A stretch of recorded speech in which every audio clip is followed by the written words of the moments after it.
Most people don't buy things because they truly want them. They buy them because not buying them starts to feel uncomfortable. And that's a strange thing when you really think about it. A person can spend $1,200 on the newest phone and feel almost nothing a week later. They can finance a luxury car they barely enjoy driving. They can order things online at midnight, open the package 2 days later, and forget about it by the weekend. But they keep doing it.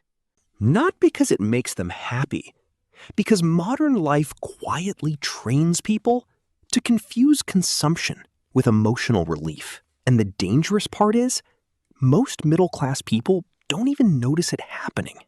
Take someone living in a typical American or European city. Maybe they're 28 years old. They have a decent job. Nothing extravagant. After taxes, they bring home around $4,200 a month. Rent is $1,600. Car payment is $520. Insurance, fuel, and parking add another $300. Student loan payments are $250. Subscriptions, phone bills, groceries, and utilities take another $900. Now they're left with maybe $600 or $700. And this is where something interesting happens psychologically. That remaining money doesn't feel like future money. It feels like emotional compensation. Because after spending 40 or 50 hours a week working, commuting, answering emails, dealing with stress, people feel entitled to small rewards.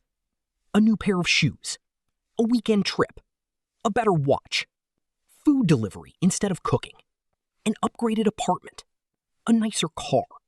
Not because these things dramatically improve life, but because they temporarily reduce the feeling of exhaustion.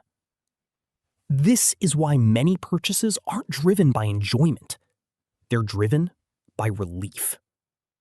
And relief is addictive. Especially in countries where almost every system encourages spending. Credit cards remove friction.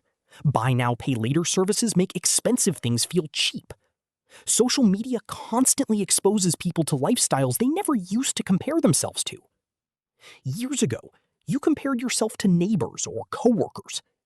Now people compare themselves to celebrities, influencers, startup founders, athletes, sometimes before breakfast. And eventually, normal life starts feeling insufficient. Even when objectively, it isn't. What makes this financially dangerous is how small decisions compound over time. Imagine someone upgrades their car from a reliable used vehicle to a financed SUV costing $720 per month instead of $320. That extra $400 monthly doesn't feel life-changing.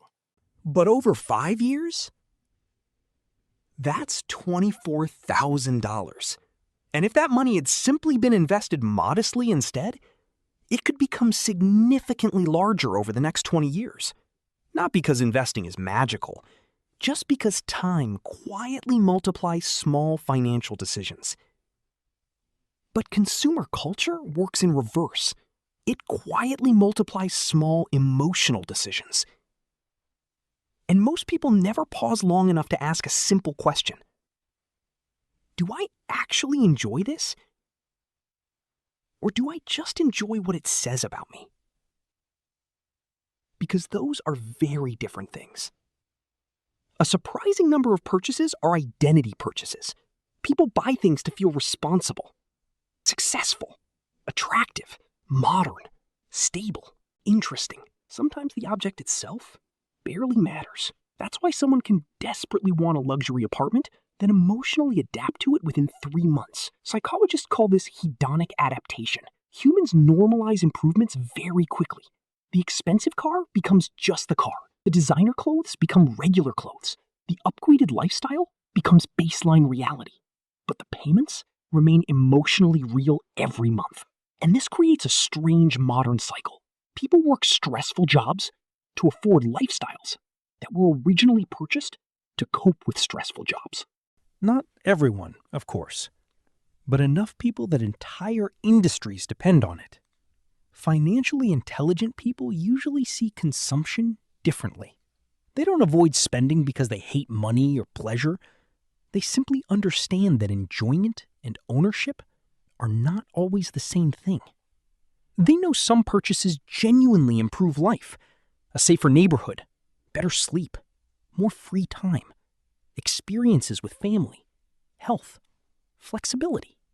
But many status purchases create very little lasting satisfaction relative to their long-term cost. And financially aware people become extremely careful about recurring expenses because recurring expenses control future freedom. A one-time purchase hurts once. A financed lifestyle keeps collecting payment from your future self every single month. That's why some high earners still feel financially trapped. Not because they earn too little, because their lifestyle expanded faster than their awareness did. And this conversation isn't really about minimalism. It's not about never buying nice things. It's about understanding why you want something before you buy it. Because when people become more aware of their own psychology, they often realize they were never chasing the object itself. They were chasing comfort, validation, relief, status, escape, and escape. And those feelings usually disappear much faster than the monthly payments do.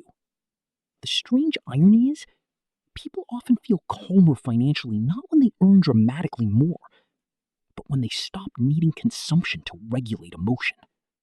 That shift alone changes how people spend, save, and think about money.